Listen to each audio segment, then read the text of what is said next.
All right, welcome to the party, pals. GRC Mafia. We had a little bit of a delay, but we're gonna get the party started here in just a moment.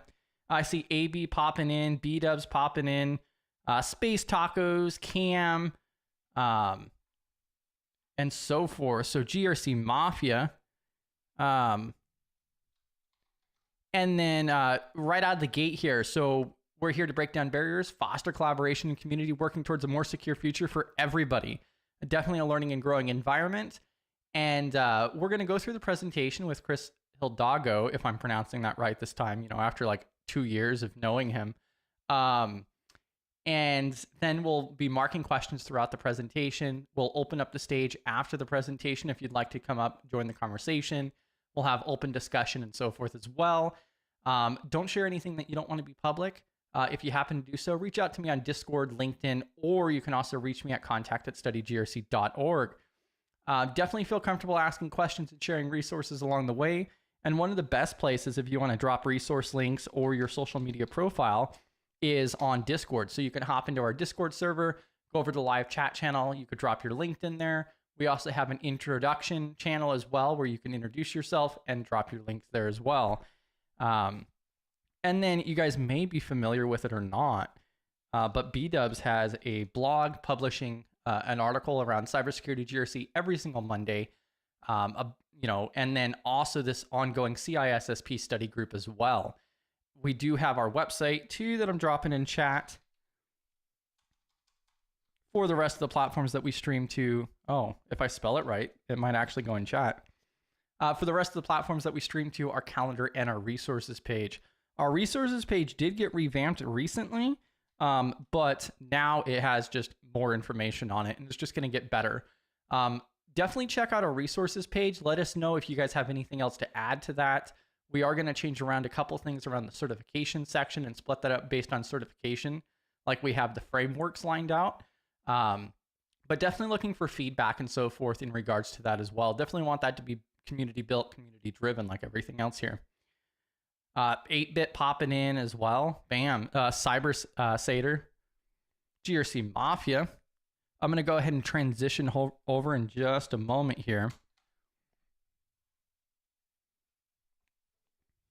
And I'll get Chris up here. Welcome to the party, pal. Hey, thanks for having me on again. Let's go. Data governance, huh? Yeah. Went down a rabbit hole.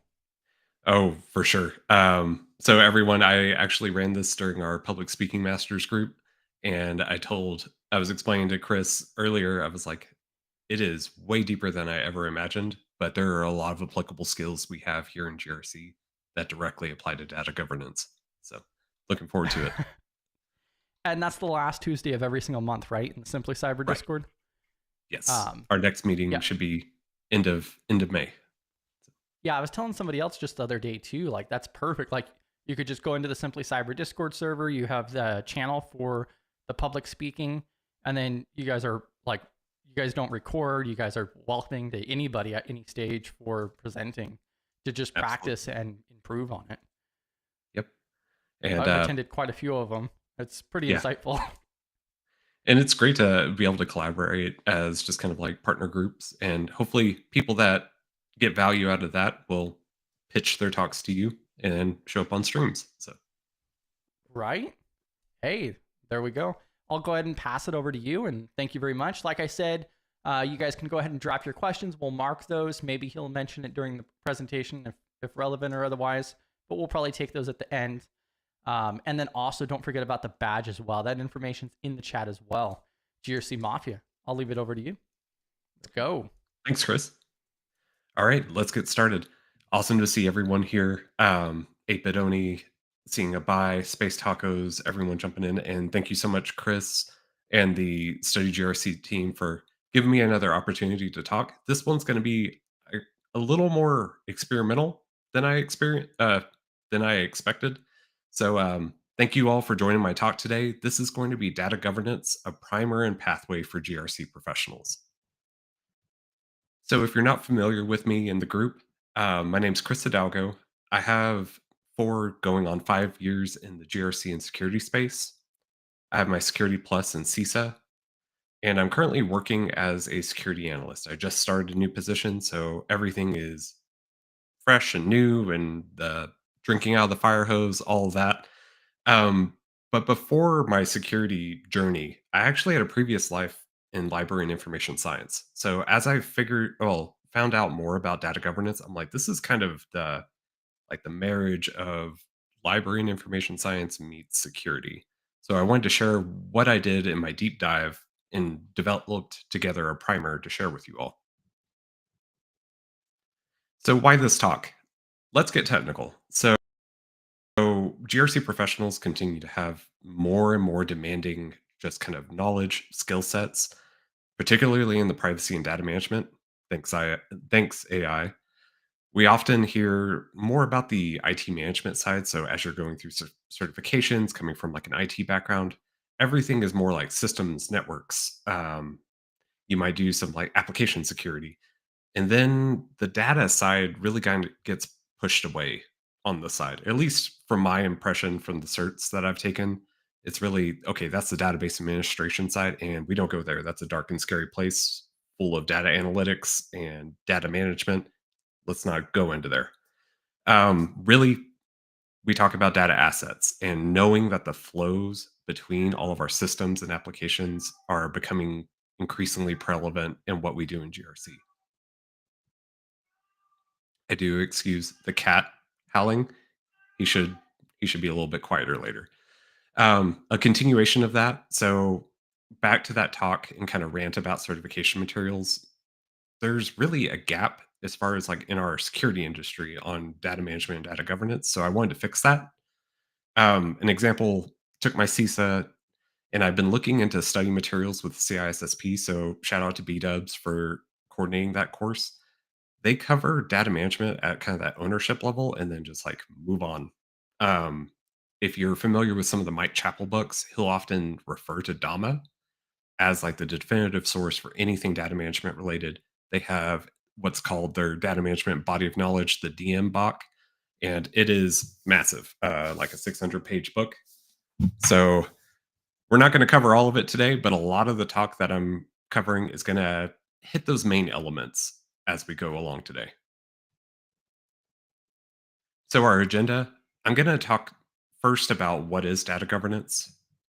We're going to cover GRC and data governance and really look at some of the future outlook. We'll be covering kind of upcoming regulations, um, emerging technologies like AI, even existing technologies that are just becoming more prevalent, have existing vulnerabilities, and are a kind of like a current topic as far as how we manage our data.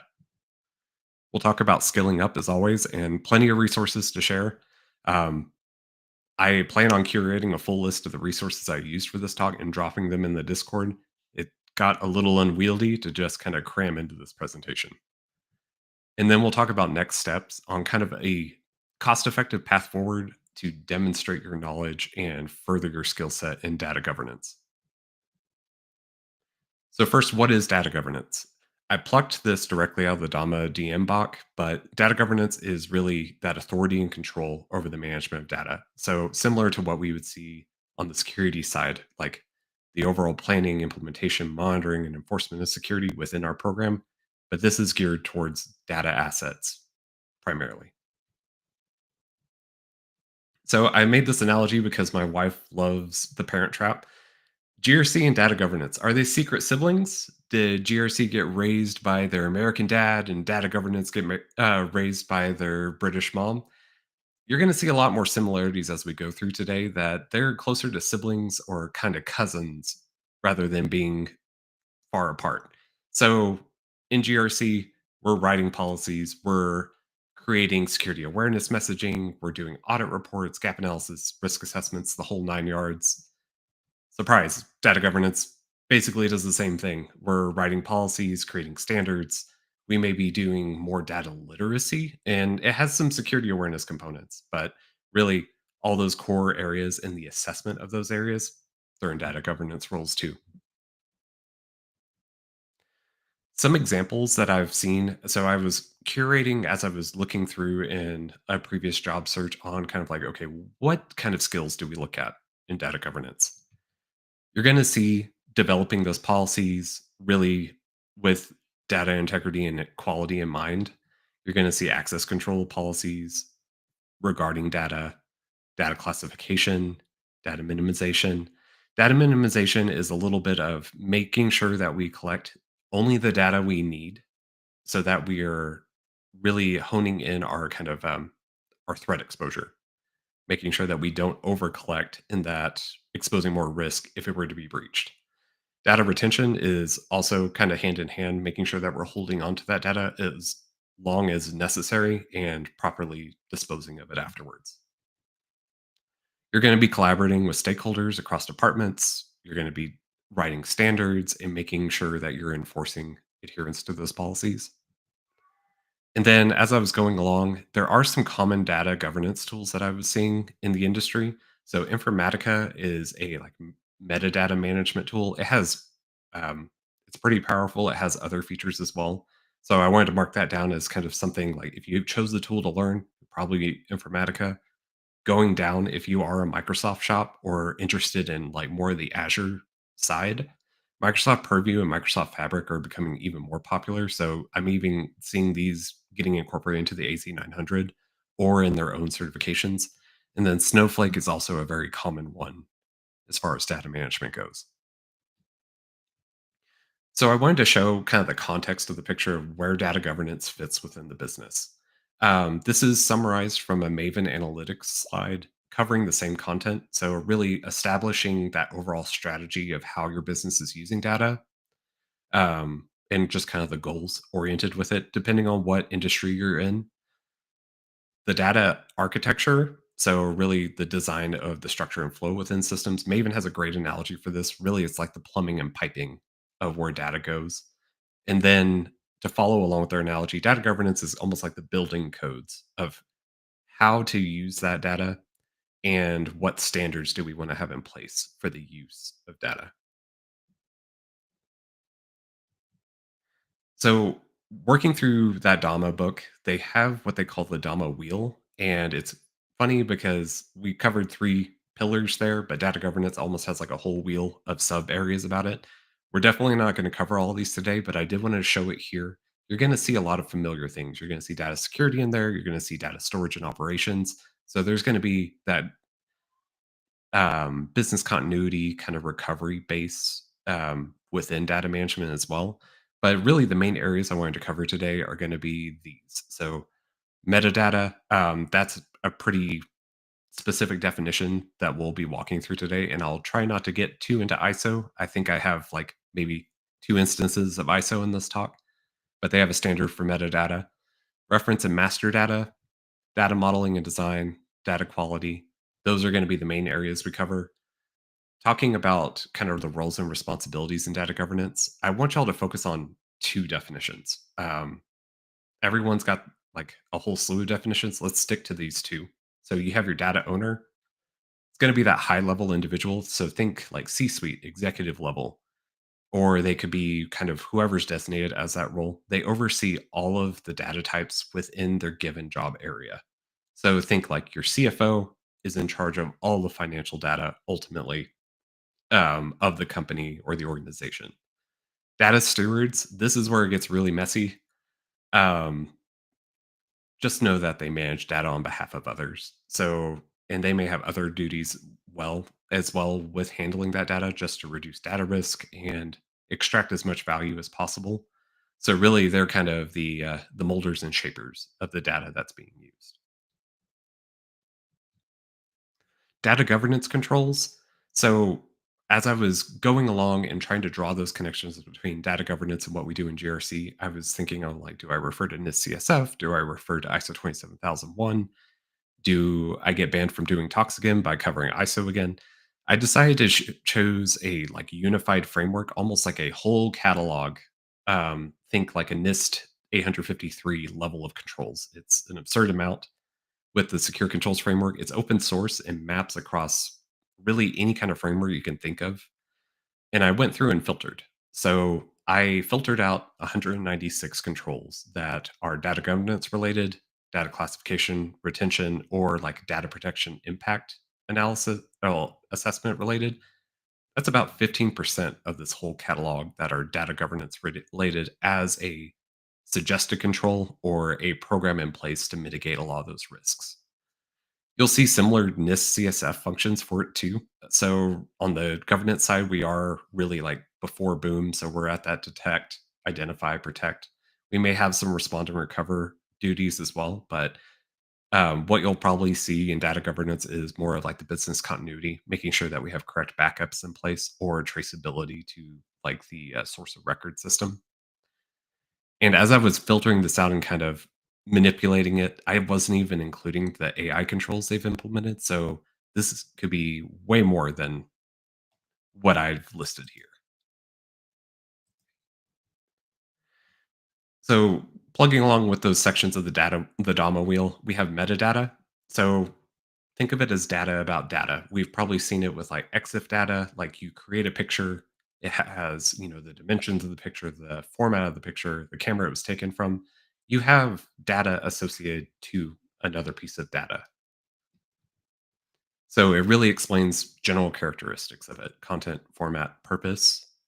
And it is a key step for data management. So really knowing, okay, if it has metadata from its origin system, it's good to know that as it makes its way throughout the organization or is aggregated within kind of a source of record system.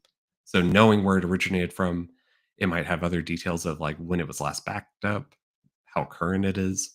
So metadata is really kind of that trace route function um, property that you want to know and manage within your data. And then really think about compatibility. So knowing the metadata of something and knowing how it matches across the organization shows like how compatible it is from system to system. Reference and master data. So this is really all about standardization. So reference data, it's going to be a standardized set of values. This definition uses country names and product names. So it's like, okay, every instance of Texas is spelled TX in the database, making sure that that's consistent and there's not misspellings or kind of like concrete facts that are not varied between. So you'll see like country names, product categories, things like that. A lot of standardization with how those are categorized.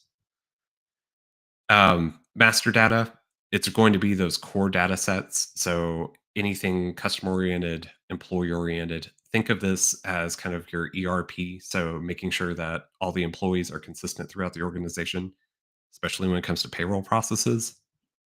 And then like customer relationship management. So if you're on the sales side, knowing that, okay, this customer has purchased these products, we've had this existing relationship, these existing contracts tied to it. So kind of if you were to tag systems to these concepts, think of the ones that you probably use often in a business. Data modeling and design. So data modeling, without getting into the weeds of it, think of kind of like your database diagrams. So like your ERD diagrams. It starts with entities, so really they're the nouns of a yeah, the data and data. I'm more of on the data side. I may not be correct, but good point, techie. So really those entity levels, think of them as kind of those tables within a database. It's like, okay, this employee table or this person table. Relationships are just going to be those interactions between entities. You'll have your attributes. So those are almost like the columns and fields that describe that entity. So um, me as a person, I have an age, I have a address, I have kind of like a gender marker or anything like that. All those attributes that contribute to me. And then you have your domains. So really any of the possible values. So it could be like an age and date range. It could be a binary value depending on whatever data is in it. And then any other options. Design. So you'll see this often like in a graphic format or in a tabular format. You're going to see your entity relationship diagrams. You're going to see unified modeling language. So that's particularly if there's kind of like a full system flow that you're wanting to document. So that one kind of is a step above just the ERD. And then you'll have your data flow diagrams. So knowing where a piece of data goes across the system, you'll probably see that as like a regulatory requirement or a control requirement. And then data dictionaries is really kind of like a table list of all the possible values you can have within a given database. I did show some examples here. So, kind of to iterate on this, and don't judge me on here, this was one of the graduate projects I had when I was in library school and just kind of mapping out how like a general billing system worked. So, you'll have like your patron, they have a last name, first name, email. You may have a book with its own attributes.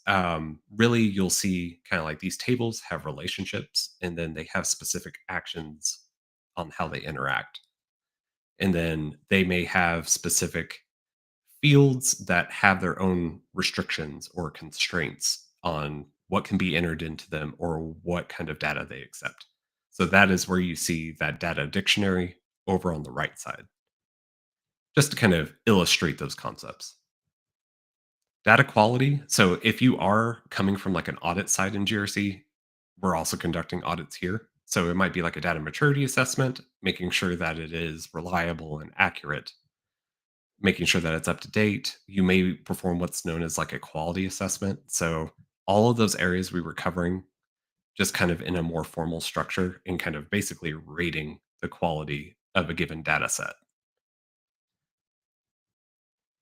Some of the future outlook that I wanted to illustrate here towards the end of the talk was AI is going to fundamentally change how we manage data within the organization and just continue to pile on kind of the additional responsibilities we have, whether you stay in GRC or branch out into data governance.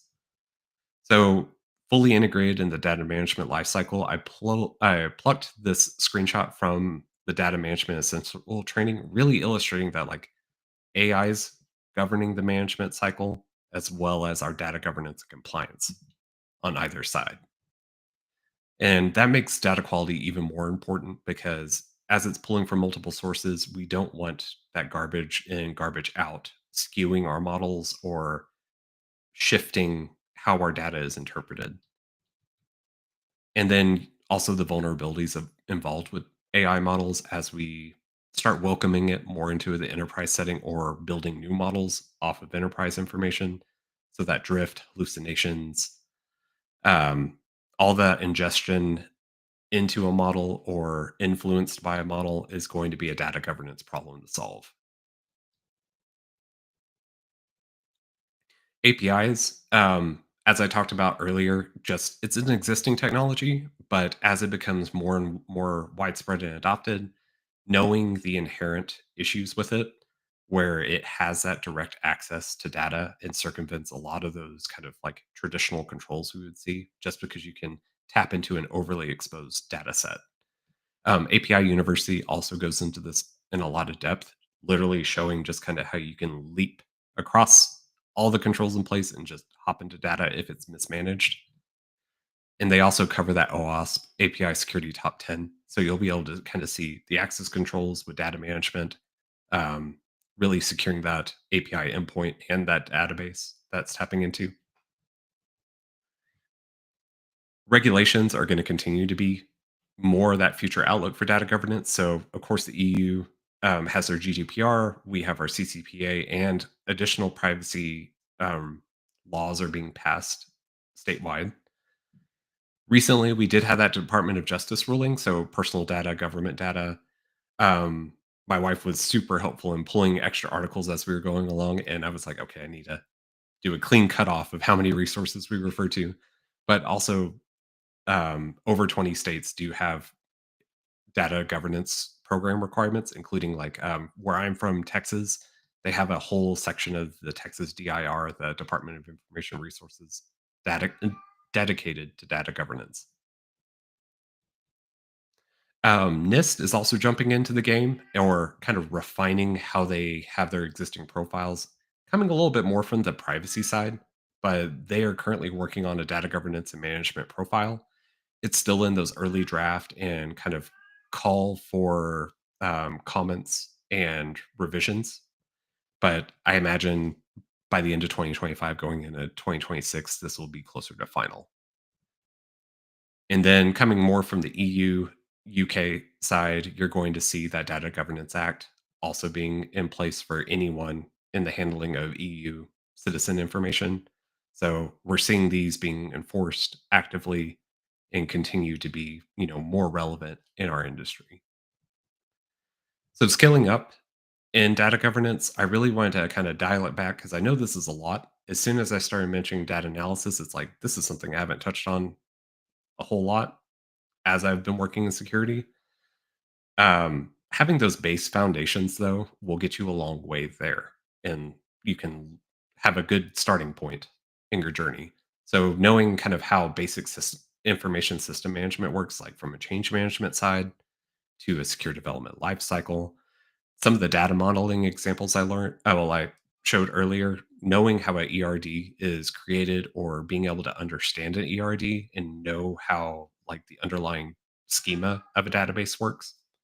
And then SQL, I see that all the time in job postings. I did want to recommend PostgreSQL because that's a great starting point. It has all the basic components of the syntax, and then there's a lot of books that specifically go on to you know um, teach you the basics of it. There's other data governance training too. DAMA has that DMBOK that I showed earlier and tried to lift up onto camera. Other independent Udemy instructors have created their own courses based on that DAMA content too. Dataversity.net, it was one of the recent resources I found while searching. They have free articles too. I haven't quite delved fully into them, but it's a great place to kind of look at definitions or topics within the industry. And then the Texas DIR and other state resources. A lot of those are free, and a lot because they have those requirements for state institutions. Go ahead and look in those as a citizen and utilize the free resources available. So, a little bit of a highlight here for those tools. PostgreSQL, it's open source. It's used as a backend for many applications, and you may be familiar with it working in your current roles. I actually found out that it's the backend to CrowdStrike. So I was like, oh, another checkbox for PostgreSQL being in the wild. But then it has that close syntax to ISO 9075, which is that SQL standard. And that's the last SQL reference I'll have, Chris. My apologies. We'll also, if you want some hands-on exercises, pgexercises.com has basically like a web-based GUI with a series of exercises from select statements all the way to more advanced queries. Free Code Camp had a surprising amount of content on this. Some of it was a little retired, but it's all PostgreSQL based, so you can like hop into Gitpod and run queries, build your own databases, and have examples to put on your GitHub to demonstrate your knowledge to employers. Maven Analytics also has SQL courses. They're a little bit more expensive, but then if you wanted to jump into Excel or Power BI, they also have courses for that. And then on the just kind of the lab side, you can quickly drum up a database in Docker and use PGA admin as that like GUI management interface. So you can do imports into it, you can run queries out of it. It's pretty easy to stand up and it doesn't take a lot of resources to do. You could probably set it up on a laptop pretty easily. SQL Fiddle is something that I used in grad school quite a bit. You can literally take the text output of how a database is structured, throw it in there, and then just immediately start running queries and commands.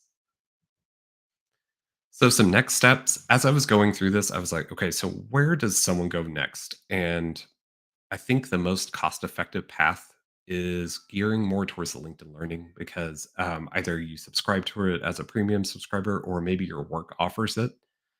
I'm building out a playlist as I go along, but some of the notable ones I noticed was the CompTIA data systems.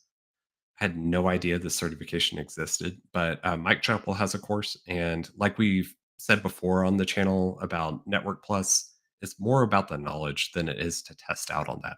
I honestly haven't seen this certification on job requirements or anything like that. So, but it gives you a great foundation of like if I am brand new to data management, and this explains kind of like all those core concepts. Data management essential training, I referred to that earlier. They talk about AI and data governance, and then the rest of these are all data governance related. That for Dummies book, the author also has a complimentary course on LinkedIn Learning, and then a good friend of mine, Megan Monaval, has really dived into the AI governance part. So if you're wanting to jump into like the bleeding edge of where this is going, I recommend those courses as well. So to recap what we covered today, covered what is data governance. We kind of showed how it is maybe that secret sibling to GRC.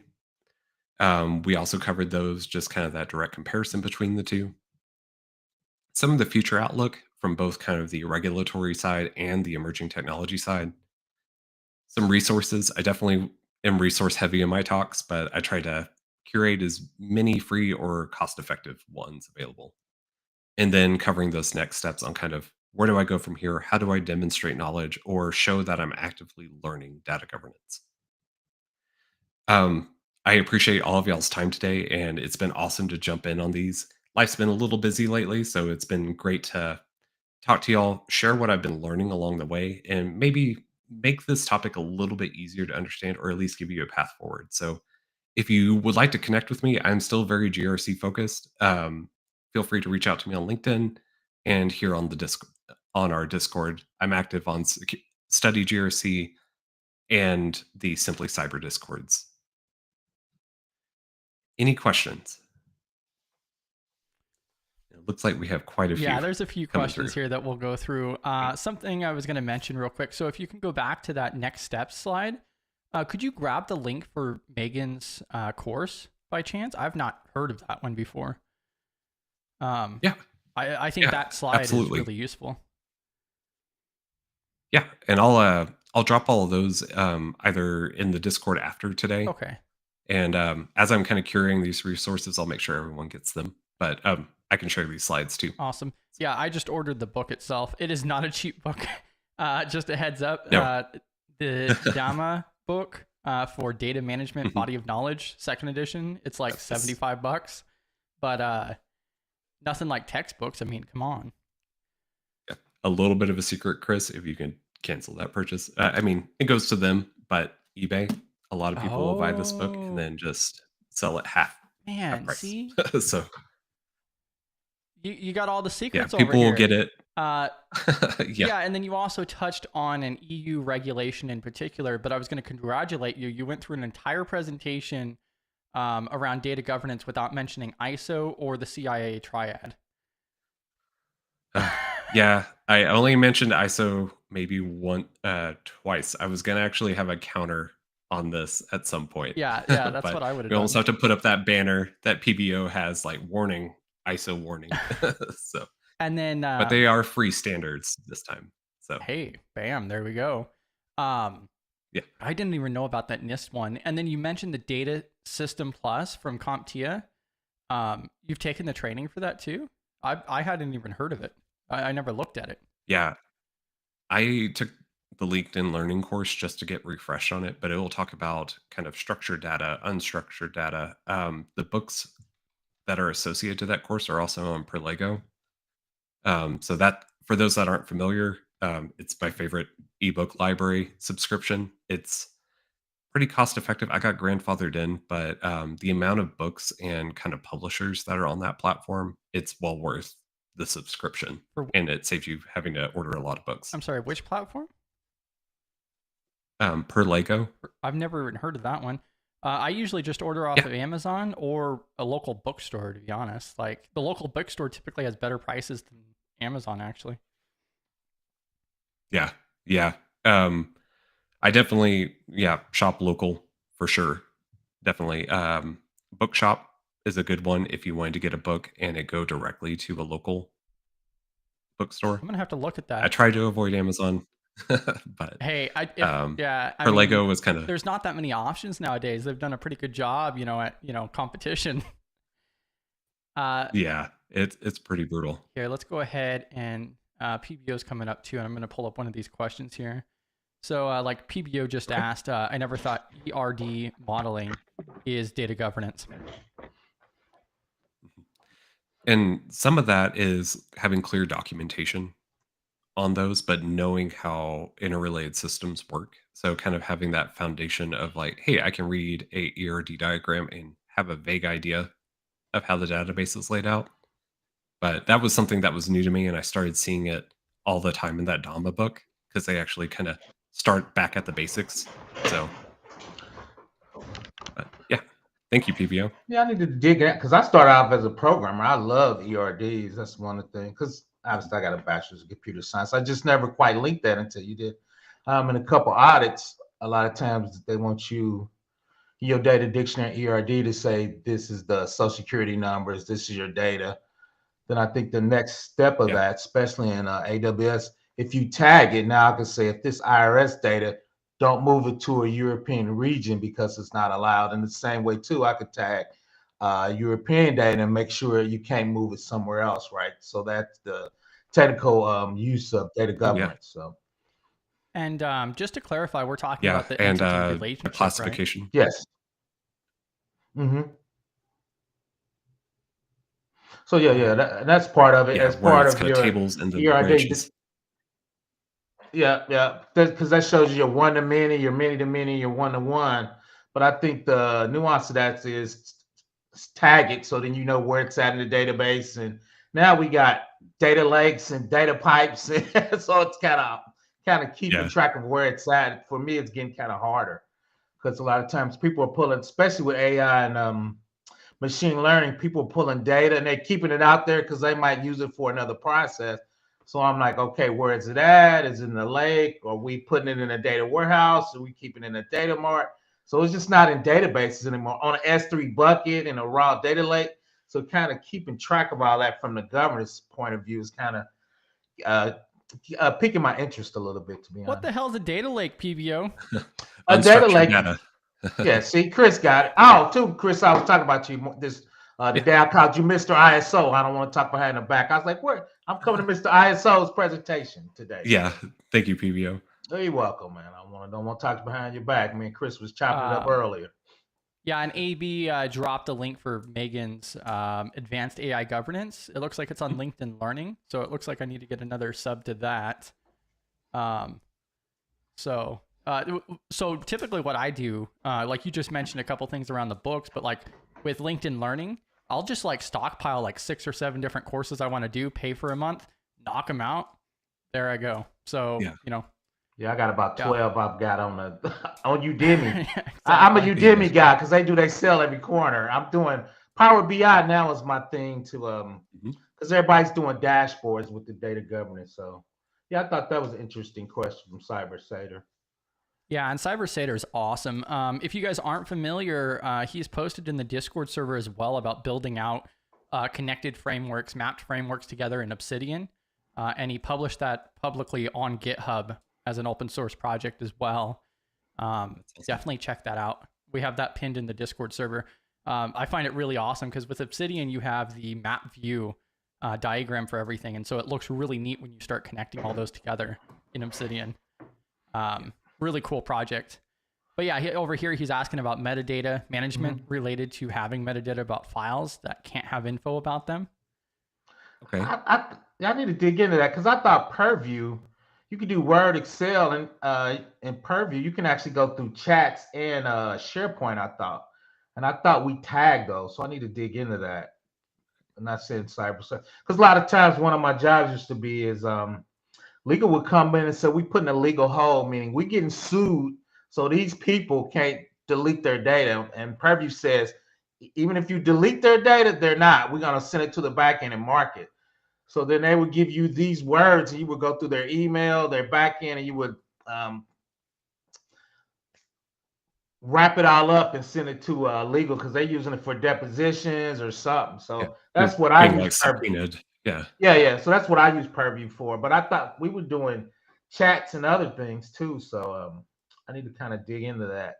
Let me know about that CyberSater when I was doing Purview. And two is different levels because there was the simple one, but there was like the big dollar one. So I wonder if it depends on which level of Purview you're using. Yeah, and that's a great one, CyberSater. I'm not familiar with Purview. Mainly at the kind of whatever Microsoft Learning offers, or maybe Azure gives you kind of that high level overview. But if you do find out, I'm sure it really comes down to like the risk with those text files and whatever you have in place where it's like, hey, why is sensitive information being stored in a text file if it's not like behind another more secured system, like chat Facts. logs or things like that. But yeah, that's a Um, good question. are you more familiar with maybe AWS, or what cloud platform are you most familiar with? Just out of curiosity, considering your ISO background. More familiar with AWS because our DevOps teams in my previous roles, like engineering, was all AWS shop. I see. Shout out to us. Yeah. Figured so. Like I work for AWS. Shout out to us. But Oh gosh. um, Yeah, almost got a job there, right, PBO? yeah, that's still yeah. I kind of hurt my Yeah, feeling. That 6-hour interview hurt my feelings, but um, yeah, So Chris, what sort of data gov activities are more applicable in the SMB? So SMB, small medium business, data quality or hooking into database processes isn't even a thought in smaller businesses, it seems. okay. I will kind of pivot into what PBO said on making sure that kind of, if you do handle sensitive information, that it is at a narrow scope on like specific systems or specific areas. So you may not have full requirements of saying like, hey, we got to map everything in the data just because it's going to be very industry specific. So you may have, hey, these are the specific servers, these are specific databases that we house our sensitive information in, and really you're able to demonstrate or document that.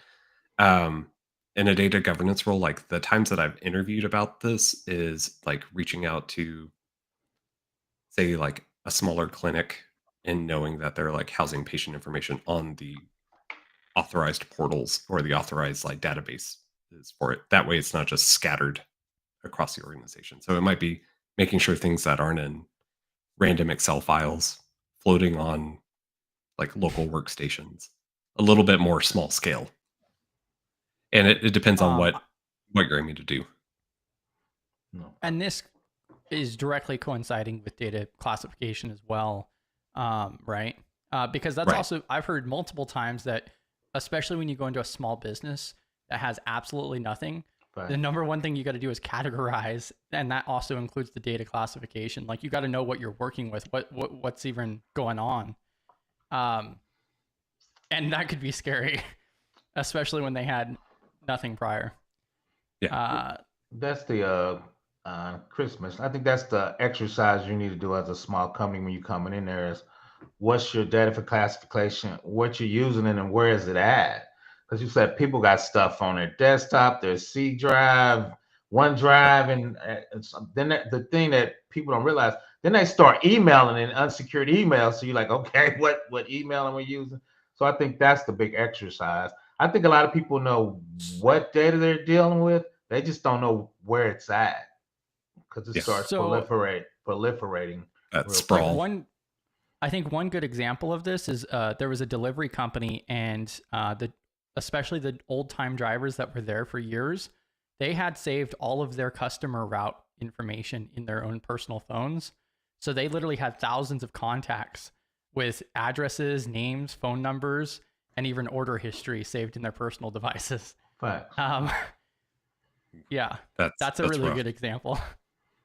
Yeah. Is this in order at all on the screen? That's a really good question, Regine. Yeah. I try to kind of put some order to it. Like if you are brand new to anything data related, that Data Systems Plus is really good. I tried the Data Plus for a while and it's leaning more on the analytics side. That Data Systems Plus gives you an introduction to what is a database, what is structured data versus unstructured data. So that's definitely foundational. Like if you've never really touched this or taken like previous courses in it. The data management does introduce data governance. It's a little bit more on the engineering or development side, and then the last down are just strictly data governance program related. The learning data governance one has an entire section dedicated to GRC, and that's when like my mind started firing. I was like, these are really close together. So Yeah. That's like the hard part is it's just like with information security or cyber security itself is extremely broad. You're never going to learn it Right. all. It's the exact same thing with GRC. It is extremely broad. Facts. No matter what you do, you're never going to learn it all. in any one of those realms. Like it is just, there's so much once you start digging down the layers. So yeah, I mean, like data governance, for an example, one of the biggest things that I think about is like a DPO for data privacy officer. And, you know, that's big, but also like the training I've seen with IAPP, it does not go to these depths. Like it's still pretty fundamental levels, and you have to actually go through this stuff to really understand the depths of it. So yeah, it's pretty crazy. Especially on data. Go ahead. Yeah. Especially on data governance, I usually only see very large companies that are really doing it at any type of level. Boo. People with me, Chris. I mean, chime in, Chris. That's just my. I'm not saying you're wrong. I'm just saying it's disappointing.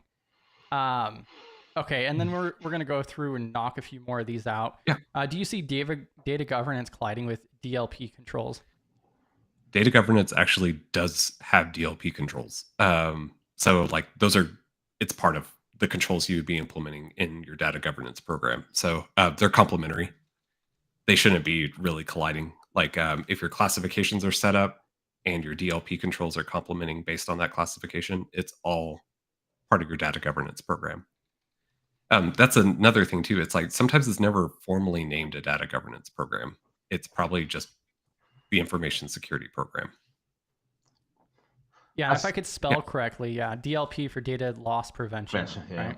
Mm-hmm. I usually see data governance mostly in GRC, to be honest, because security, then with compliance, and I usually see governance usually done more with GRC.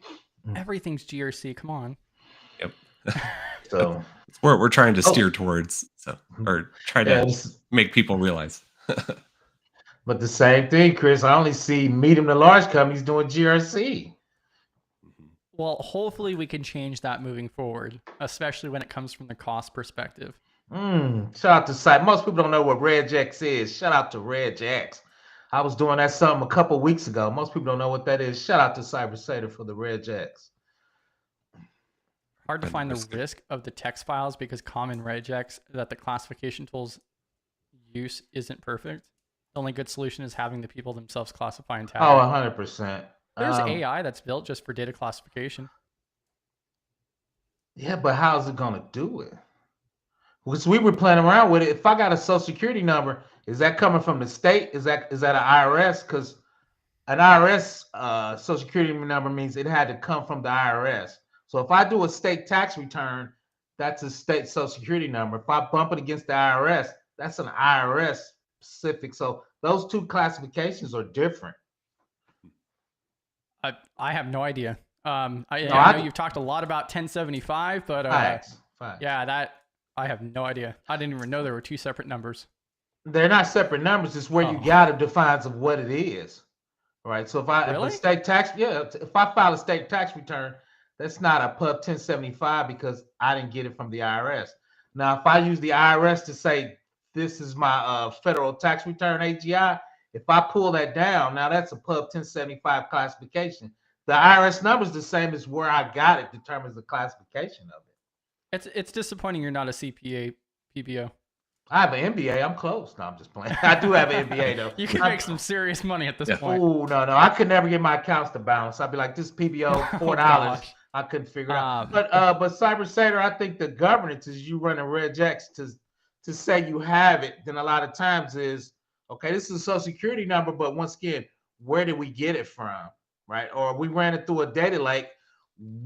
What divisions, what data warehouses and stuff that's flowing in. So I think that's where your Regex helps you identify it. And like you said, you push it to the different divisions to actually classify it.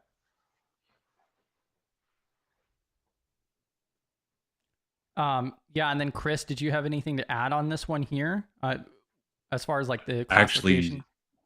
Actually, PBO is definitely further along in DLP classification. I'm hopefully going to get to that point working with care and education now. I'm getting there. So like HIPAA, it's weird. I trust now. Yeah. So. Yeah. And high trust doesn't have more than say a niche prayer for me. coverage. We're gonna have a separate conversation about that. But go ahead. Data governance seems like it would have fine lines between the analytics side of it and then crossing into GRC security side of it. Is that how you would describe it, or? Yeah, and I would if you wanted to go more of the analytics side, because you may be helping, like, after you've done your like data quality assessments, all of your fine tuning of how you're handling data.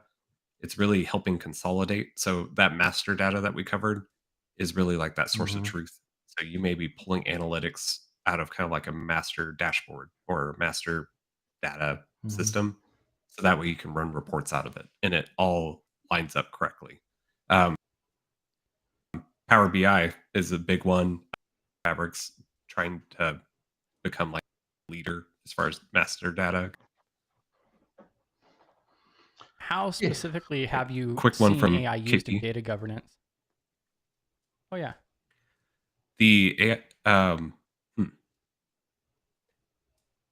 as far as AI and data governance, it's more of the restrictions on AI and data governance. So similar to what we're dealing with Yeah. in GRC, it's like, okay, we can't do transcriptions during like customer meetings.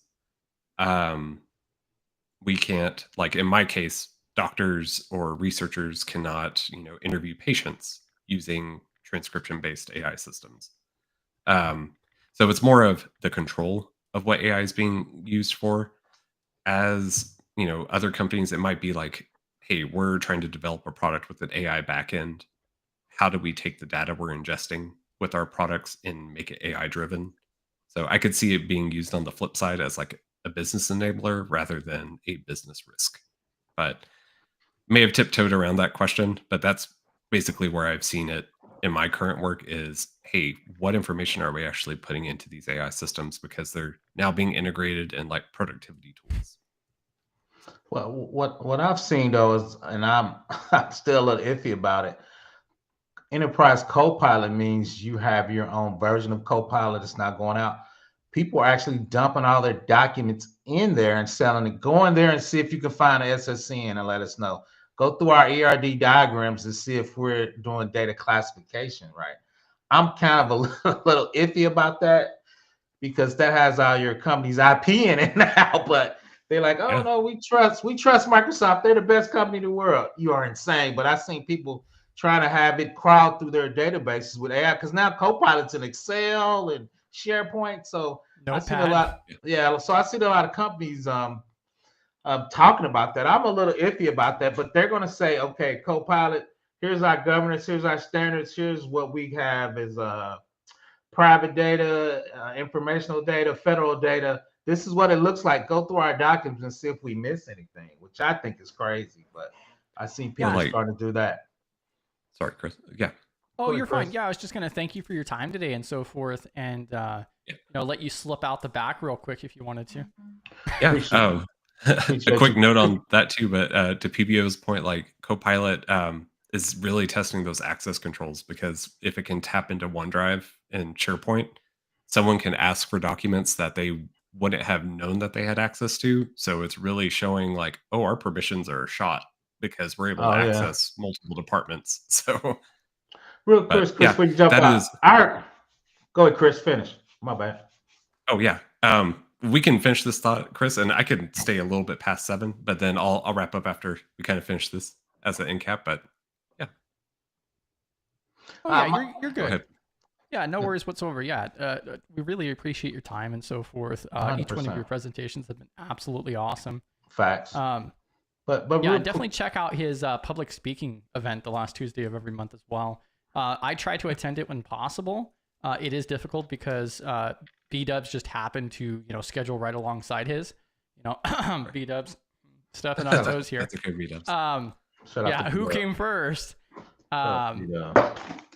But yeah, I think it's a really great opportunity. And this is really good information, especially these next steps, putting all of that out there. Because that's the hardest thing that I've seen is finding what is even good to look at. Yeah. So, but yeah, definitely a lot of depth here. Yeah, just Yeah, real thank quick, you so much. jumping on what Chris said. I seen is, and one of my bosses said something a while ago. he expect the AI to go out and actually get your evidence.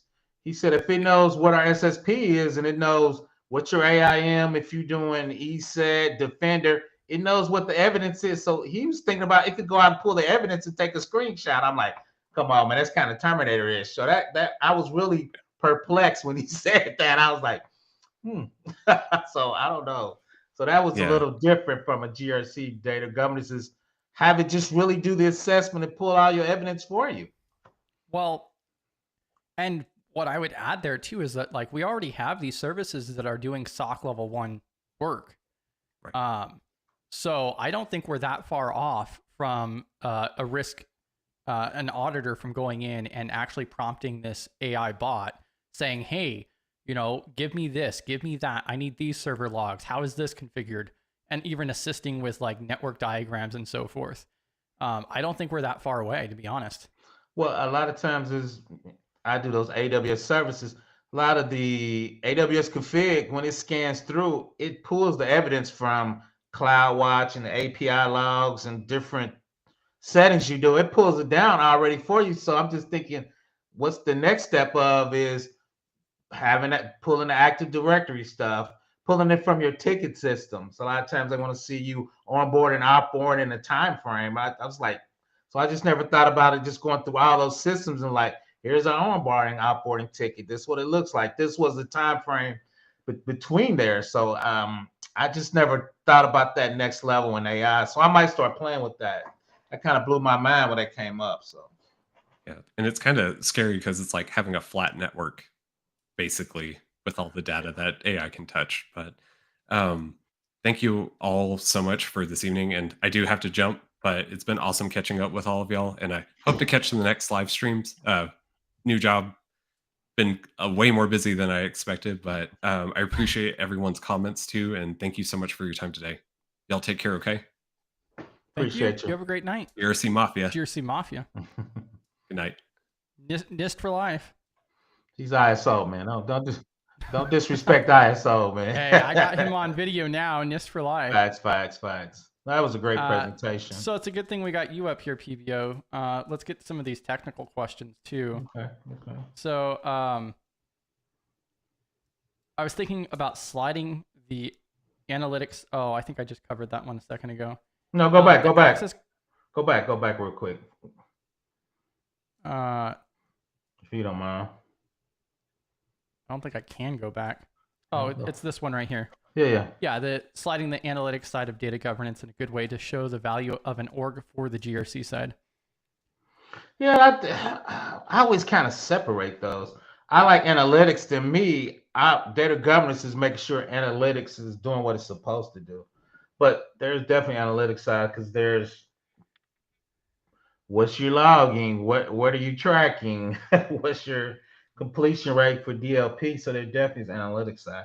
I just try to analytics usually doing way too much, so making sure they're keeping the data where it should be.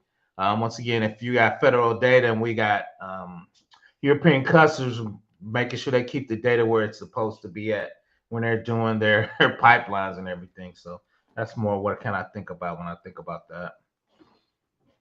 Yeah. Well, and I think one of the big things is just understanding data governance as a fundamental. Yeah, because I'm definitely, long story short, AWS has a huge data governance side as you build your infrastructure. So that's kind of really what I've been kind of going over the last couple months, to be honest. So. Yeah, and then we also have this one here too. The access control piece is something I've seen a lot. Have you ever had to solve problems around structuring storage and IAM around RBAC, etc.? Yeah. Because what happens is, as you get more mature, a lot of people, we talked about this, their Active Directory is not kind of set up the best. So it's kind of hard to do the kind of reporting, like you said, get your role base so you can do your privilege reviews and all that. So a lot of times I usually see Active Directory especially from an AWS part, because then a lot of times you got to take that and do federated controls and all of that. So I see people struggle with that as the company gets more mature. So then it's like, okay, how are we going to fly the airplane, restructure our Active Directory while we're using it? So that's the what I usually see a lot of. Yeah, and then now Cyber Satyr pops up on Cyber stage. Satyr, I just want to sit down. He's a handsome guy with hair. I just want to throw that out, man. He got a handsome guy with hair. I was eating man. food and watching the amazing presentation. So yeah, shout out to that. But yeah, so where I work, right, we do data governance program, but there's a lot of stuff in there I've never seen before. So that definitely blew my mind. Like the metadata management, never heard of that. Didn't know people hook into like database processes and stuff. Because from where I've seen data governance with databases, they just go to like the gateway of the database, like where the data is going in, and they just look at it from the perspective of what's going in. They don't actually hop into the database and look at the quality and stuff. So yeah, I didn't know it goes that deep. And right now, like a big problem that I've been running into is it's hard to do data governance if you don't have good identity governance. So that's just something that's really hard right now. You got. Yeah, like the access control piece. Yeah, and this was your other question too. So what sorts of data activities applicable to SMB? Oh, we covered that one already. Yeah, we covered that one. But yeah, like the identity governance piece, I could go into that a little bit. So one thing that I've run into is people will ask, oh, we want to limit the data minimization piece, right? And so you might have this big folder structure that a department has, and they don't have roles defined really well. And so everyone has access to everything, like the flat structure that they were talking about. And so you have to have the identity governance piece. You have to have like role definitions and stuff before you can even start organizing the file structures to where you can block off parts of it with access control. So that's just something I've noticed is if you don't have identity governance, it's kind of hard to do data governance. Yeah, and like even IAM is like a huge, massive rabbit hole as well. Yeah. Yeah, I've talked to people. There's a Zuyuki that's in the community as well that has specialized in it. Complete deep dive, and there's all kinds of stuff that goes into that. It's way more in depth than you would think. Yeah, and it makes sense. You got to know who you're working with and who's even touching the data as well. So that's what we were talking about. The IAM and getting your Active Directory structure right. So all that kind of goes together. Then so that's the part where I see people struggling to get what he says. That's them trying to get their Active Directory right. Then they can try to do, like you said, start tagging data, and you can say this department can only see this tag. But like you said, you got to have all that set up right to make that easier for you. So go ahead, Chris. Well, and so like we had mentioned RBAC for the role-based access control, but what about MAC? I don't see Mac very often in real life. Only time I saw Mac was at DOD. Because is there a reason for that? Yeah, because roles is easier. Because Mac, you really delve down to the minutia of it. Role is this your job function? I could put these 20 people in there. Mac is a little more individual, setting stuff up. So most big companies always do roles. I worked on one project. Yeah, when I was at DOD doing Mac, it was like they were doing everything individual in Mac. So I've just always seen roles because it's like this is my job function. These are the people that's doing the job functions. I can put them in there. Then, like you said, I can start tagging your documents or your databases, and I can say this job role can see this function. But usually it's like, okay, this job role is in the Oracle. This job role is in the Postgres. This job role is in SharePoint. So you might have 30 job roles that comes up to a job function. So I think that's the hard part people missing because a lot of times you hybrid. So I'm doing this in our data center. You can see this in AWS. You can see this job role in Azure. So all those job roles make up a job function. Then I put those people in that job function. And that's the part, getting to that level of detail is tough. That's all I would say, because we really struggle with that. And that assumes the functions being managed well, right? Like the definitions for those. Yeah, like you said, it sounds cool when I say it, but to do it in real life is really, really hard. Just to say it is even hard, but to actually do it in practice is. And two, the other part is Chris Whitlock, we liked you, so he's gonna give you these 4 special projects. So now you got privilege escalation because we never took them away. So it's a whole different bailiwick, man. So, well, and that's one of the issues that I see with like RBAC in particular is, you get a promotion or you move to a different department and then that doesn't, because I don't think that the implementation is hard, but the management is what's important over the identity. But if you look, because I started doing this my last couple of jobs, that's why, especially in this, shout out to this, they want you to do privilege reviews every quarter now. So that way I know what you got. If your manager said he's no longer on that project, they take it away. So how do you make that easier for people? How are you going to do that with 50,000 employees? Oh, it wasn't that bad. Well, shout out to roles, Cyber right? Sater. You do it by role. Yeah, if your role set up, I can say this team is Cyber Saters. He's the governance team. These 20 people work for him. I can pull that down out of Active Directory or AFDS, and I can say these are all the things they access cyber. Should they keep it or not? But the problem is most people Active Directory is not set up right to make it easier to figure out who works for who. Now, once you get that right, I can easily go through PowerShell and pull that down, put it in a nice, pretty Power BI, and he can click some buttons once you get it set up right. But if you look at this, they want you to do that for privilege, which is the DBAs, the SAs, the developers. They want you to do that every quarter now because people were having privilege escalation. So they're trying to figure out how do you review that. Always going to make it complicated, PBO. No, CyberSater got to get the Active Directory roles tight so we can just rip through those with the PowerPoint. Then it's my part's easy because I'm not doing that. CyberSater's in control of that. He is a CTO. Yep. That's not my job. My job is to run the reports. If it's that's it up, that's not my fault.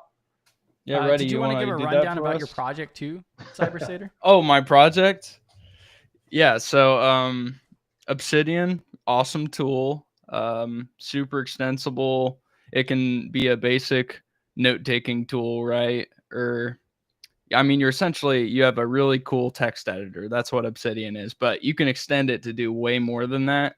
And I've been using it in a professional setting, personal setting over the years.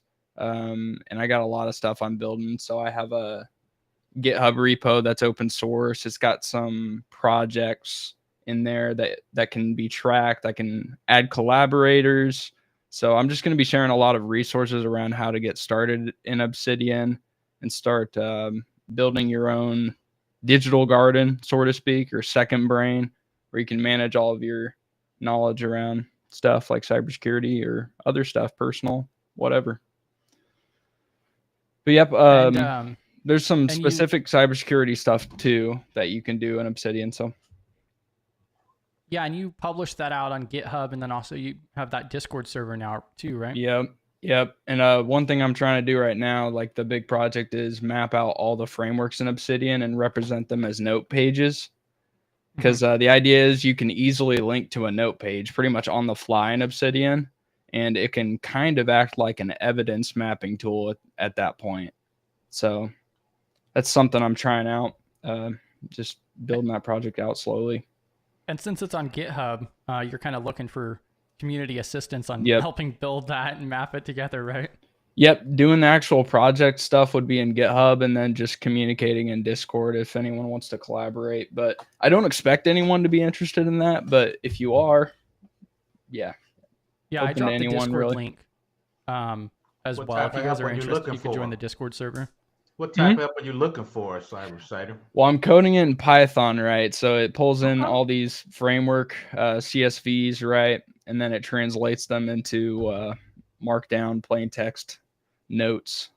So it looks really cool, though, once you have the frameworks mapping to each other. Like this big, cool map of notes and all the frameworks connecting to each other. So it looks insane. Yeah. It is. Some of it's really broke, neat. but yeah. Yeah. That's like a lifelong project, especially considering the fact you could keep bolting on more and more frameworks as you go. At some point, you're going to come up with the problem where like it's all just going to start smashing together.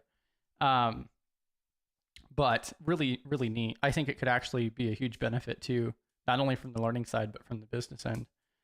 Yeah, and like Cam also mentions that, you know, that's fire and so forth. I know he hopped into that Discord server as well. Also, Cam, you might be excited to know that the safety talks are now scheduled twice a month. So the second Wednesday and the last Wednesday of every month, we'll have those safety talks. I know Cam really likes those. You know, go ahead and fight me on it, but occupational safety does fall underneath governance, risk, and compliance. PBO's like, eh. No, it does. It does. It's not my lane. It does. Because if you look in this, they give it a whole domain. So definitely, I think it's OEPs in there. I think it's the name for it.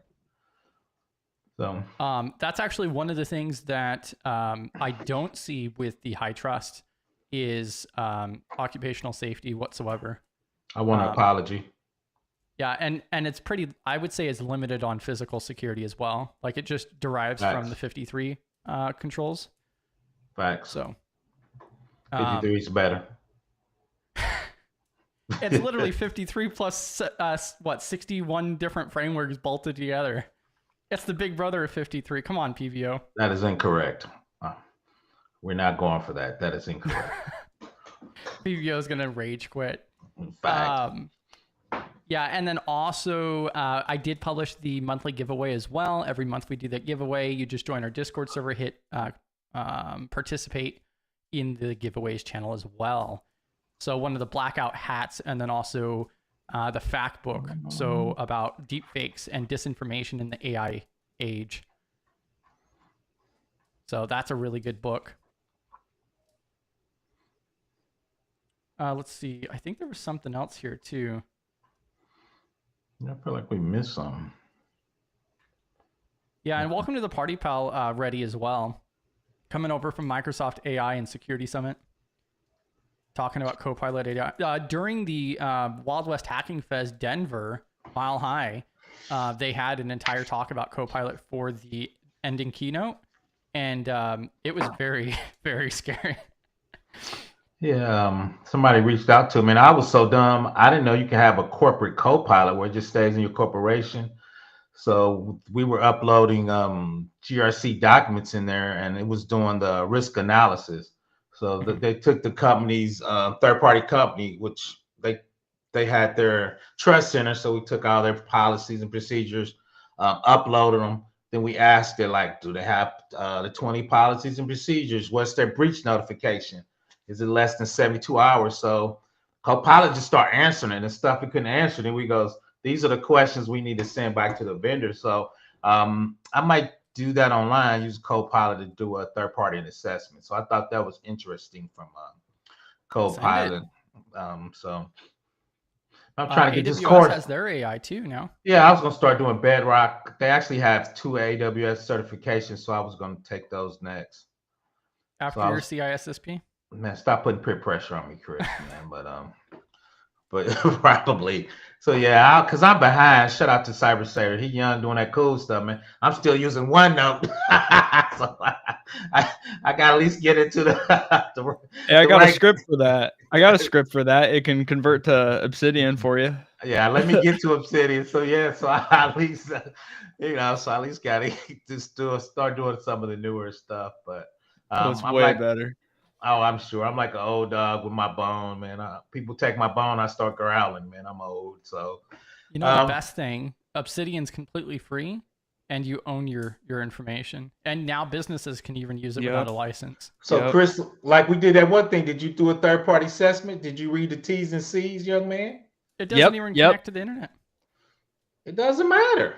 Well, it does for like plugin updates. If you have certain things turned on, yeah, it does. And certain plugins could be malicious. So yes, you do have to do your due diligence with the plugins. Yeah, so I don't even have community plugins enabled because that scares me. So Chris, remember we done that one and we were giving our worldwide rights out. What company was that? Was that that was Atlassian with Trello. Trello Trello, you was giving worldwide. So did you read the T's and C's of it? Yeah, Obsidian's way better. Did you didn't answer my questions? Did you read the T's and C's? You talking to me? Yes, and they No, do not I'm talking to maintain your Chris. data Okay, for worldwide licensing. Did you read them, young cybersater? Did you read the T's and C's? Absolutely, yep. Okay, And we put okay. controls. We put controls around it. Okay. We block network calls. You have an application firewall. You turn all that stuff on. There's not a way to block plugins though. You can't block somebody from activating something with the plugin. So there's always those risks. What's my breach notification on it? If you want to plug is, what's my breach notification? 72 hours or less, what's my breach notification? I'm hazing a young man. What's my breach notification? 72 hours, one of the 30 biggest days? issues people have with Obsidian is the interface is not as straightforward off the bat, which is like one of the issues I have with Brave. But then also you own your data, so by default you have to manually back up your files. That's not a big deal. And it's not browser based. That's one issue, is you can't make it browser based easily. Okay. So you can't really put corporate controls like MFA behind it yet. It's hard to do that. You can't put single sign-on on it. It's pretty difficult. So there's a few problems to solve there, but I'm also trying to solve those. So no, that's cool. Yeah. I saw a couple. I'm just messing with y'all young guys. I'm messing with y'all young local guys. encryption and so forth too. I'm hazing y'all tonight. So, but no. And two is you control what you put into it too, right? So a lot of that you can control. Not dropping I just put everything in there. So everything. You'd be surprised what now, people do. One of the best parts is it takes PDF, so I can even put my PDF tax returns in there, and it works great. Facts. I need to do my taxes. I had to extend. It's more trustworthy than Google Docs.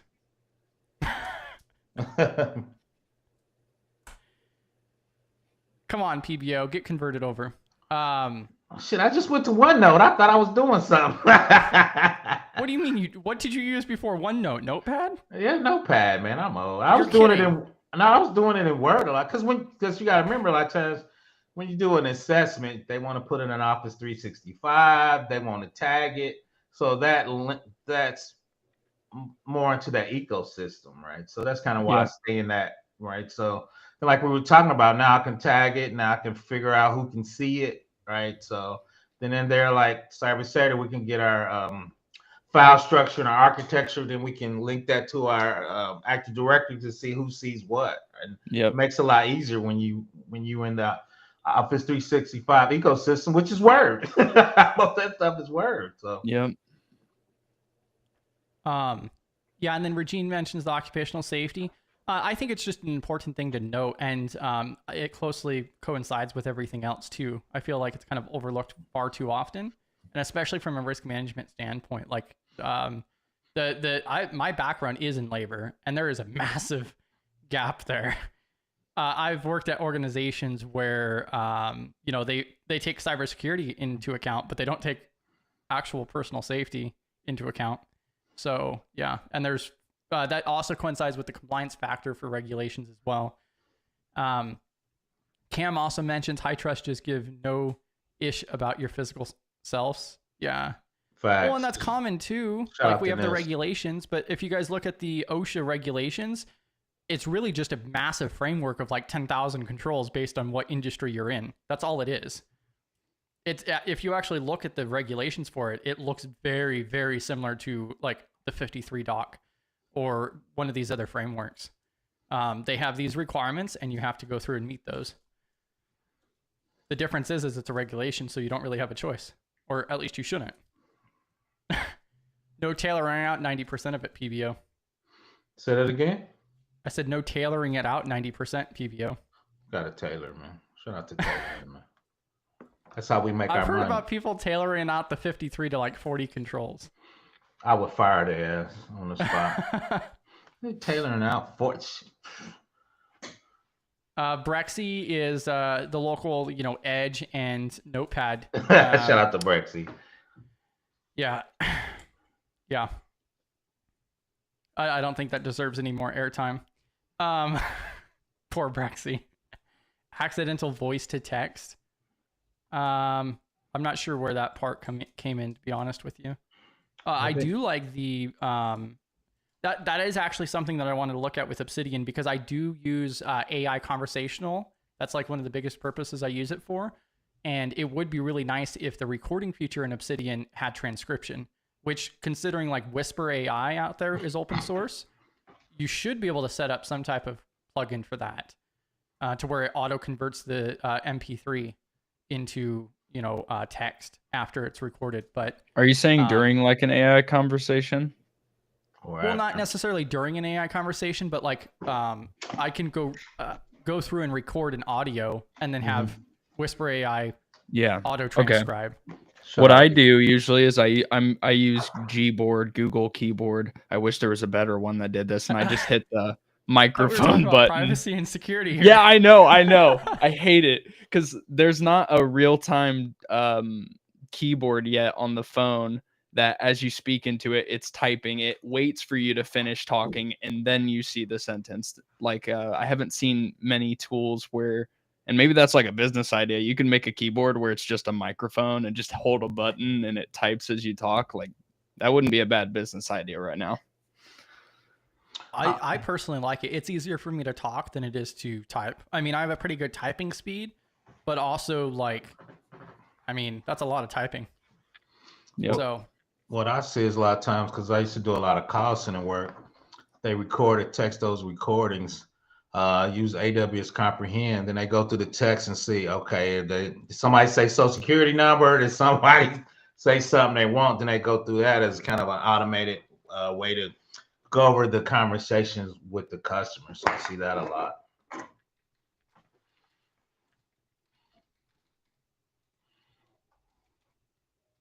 Yeah, that thing earlier with Regex, I've used that in so many different ways. Regex is a constant thing I use. You high on the pyramid. Most people don't know what that is. I was gonna say. Regular expressions. Yeah, I was doing Regex in some spreadsheets a while back, pulling out some test IDs and mapping them to some findings. So I did Regex 20 years ago. So that's interesting when you brought that up. I'm like, hell, most people don't know what that is, CyberSater. I mean, like the data classification. This week I did it cleaning up those framework CSV files. Like I had to use Regex there. I use Regex when I'm taking in log files, like in a sim. There's so many times you use Regex. It's so powerful. It's so powerful. So pattern matching and pulling out things out of text. Yeah. But then there's so many things.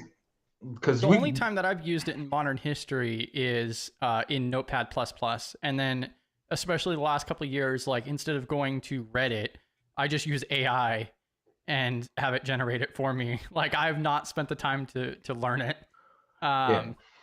Yeah, that is, I mean, if you're doing it on a regular basis, that's one thing, but like, yeah, that is not human readable.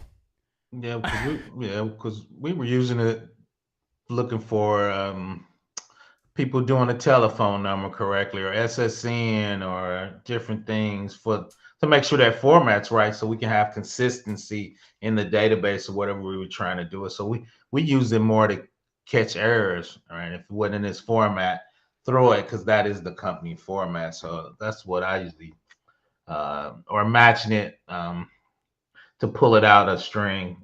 So I'm trying to pull out a certain ID or something. Yeah, and welcome to the party, pal, Davey. Don't forget to grab your badge as well in the Discord server too. I'm tired. Aren't you going live tonight, BBO? That is incorrect. You took my live spot. Your live streams. I don't want to step on your toes, man. Shout out to B-Dubs. Come check us out Friday at noon. Kristen want to support us, so me and B-Dubs is holding it down. Noon Eastern. Come check us out tomorrow. Wow. Giving us a Shots shout out. Fired. Shout out to us, me and B-Dubs. Shout out to us. Go ahead, Chris.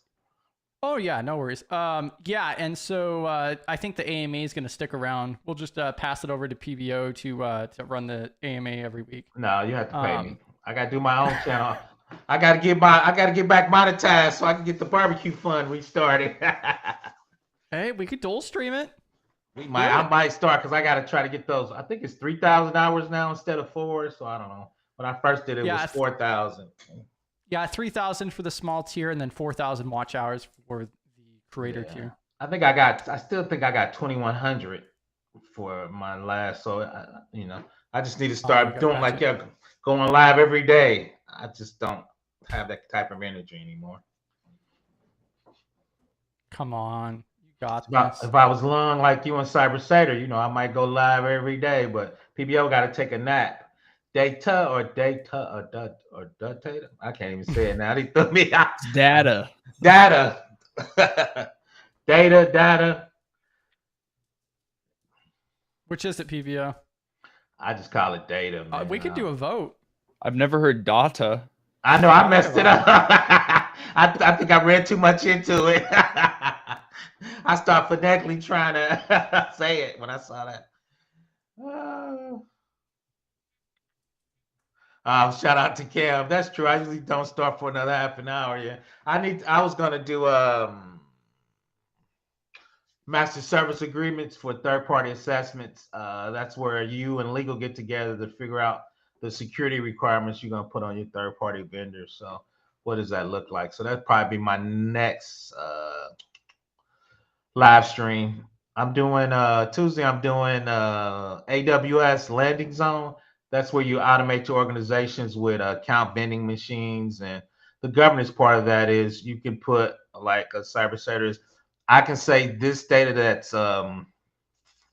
classified, you can't put that in European data because it's United States data, and we got to keep it in CONUS, continental United States. Jump in there, Chris. Yeah, I was just going to share this resource real quick. So Generative AI Bootcamp, it's 65 hours. I don't expect everybody to go through that, but what is really neat about this video is it's free and you can skip through it as well. They have all the chapters built in here, like DeepSeek and AWS, learning comprehensive apps, ASL, finger spelling, all kinds of different stuff that's built into here as well that I think is really useful. So word transcription with AI down here at the bottom as well. This is definitely a cool resource that I wanted to throw out there as well.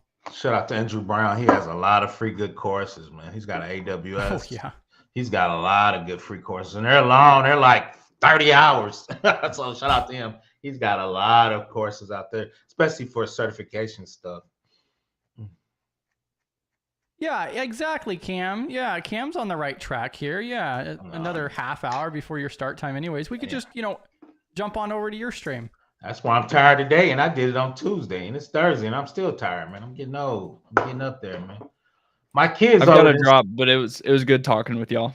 I appreciate you, thanks for Cyber popping Satyr. in. I was going to talk about cyber. My kids older than Cyber Satyr. Shit, I need a nap. Welcome to the party, pal, Flakinator as well. Shout out to Flakinator. Oh, look at B-Dub. Shout out to me. I think she's getting bad habits from PBO. Shout out to B. B-Dub's getting bad habits from PBO. I'll talk about myself in the third person. Shout out to me. Come check us out tomorrow at noon. 11 a.m. Central and noon Eastern time. It's just Eastern time. Friday, man. Eastern time's the only one. Come on, the world doesn't revolve around Eastern time, PBO. Facts, but I do, man. I be struggling. Shout out to teams that does that conversion for you. I used to miss a lot of meetings those days. Shout out to teams for doing that conversion for me. Yeah, and so we'll probably start bringing this to an end here. If you guys have extra questions or otherwise, definitely hopping into the Discord server is the place to do it. And then, like PBO just mentioned a few times, is we have the AMA tomorrow at 11 a.m. Central, noon Eastern time on our YouTube channel, of course. Additionally, we did publish our giveaways as well. This is also last call for you to grab your badge if you have not already. The information is going in the chat right now. All you got to do is go do GRC Mafia in capital letters in the live chat channel to grab your weekly badge. It does unlock a secret channel for you. I'm trying to think. I think that's pretty much it there. So the giveaway, there's also, the AMA tomorrow, and then we're going to get the scheduled videos for the occupational safety portion. There'll be a topic the second Wednesday of every month, and then a monthly topic for the next month, the last Wednesday of every month. Additionally, next week, we do have Cam coming up talking about MITRE Atlas and AI governance, risk and compliance. So we're going to do, he's going to do a rundown for MITRE Atlas and what it is, how we can kind of use it, what's the purpose, and then we can come up on stage as a group and talk a little bit more about AI within GRC. It's definitely a massive topic, and believe it or not, we have not actually had a AI topic for one of our meetings up to this point. I think I've tried to kind of push that to the side because there's already so much out there already. But it's definitely stepping on toes, I would say, at this point. Yeah, and I'm starting to do a little more governance in AWS, so I've been kind of focusing on that. Once again, how do you tag it? How do you make sure your data stays in a certain region? The other governance thing I'm gonna drill down is your developers. Once you give them the developer in area, they can only spin up certain VMs, certain E2s, and certain databases, so they don't run your bill up, right? So how do you govern what they do inside their development area, right? So I think that's part of hidden governance and kind of setting that up once again with AWS organizations, AWS landing zone. They call some called SEP, service control plan. That service says what services can you run in this particular area, right? And that's where the governance comes, because they try to spin some up, they won't be able to, right? So you governing what they run, what data is in there, and what services they can run. Some of them detect if they run it, but they send an email to the security and governance team, or you just prevent them, you never spin them up. So those are two types of things. If it's in development, I probably prevent it. If it's something in production, I don't want to accidentally block something that we didn't make money. So I usually make that more detective. Like, okay, they ran it. I don't think they should. Send us an email. We can yell at them later. So, but two, we're going to start digging into that from a governance standpoint inside AWS. Go ahead, Chris. Yeah, and then also, Cam is right on point with Eastern Elitist, PBO. Facts. Everybody, saying, we should run off of Eastern time. Like, if I'm going to run off of a different time zone than Study GRC is based, Study GRC is incorporated in the state of North Dakota. So that's Central Time. Otherwise, we might as well just use UTC. Like, why would we go with Eastern? We could go with Zulu. No. PBO's old. He don't like to keep moving the clock. That makes him very grumpy. Yeah, and I see Brenda grabbing the GRC Mafia badge. Bam. Snack panic. David B. Fashionably late. Facts.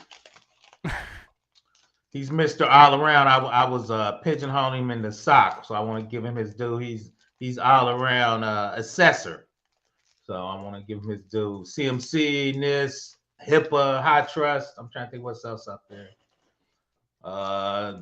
What was that video that you did recently for the car manufacturers? Wasn't it like T-Sax? Yeah, T-Sax. T-Sax. Yeah. Shout out to the car industry, especially in Europe. It's based on ISO. Boo.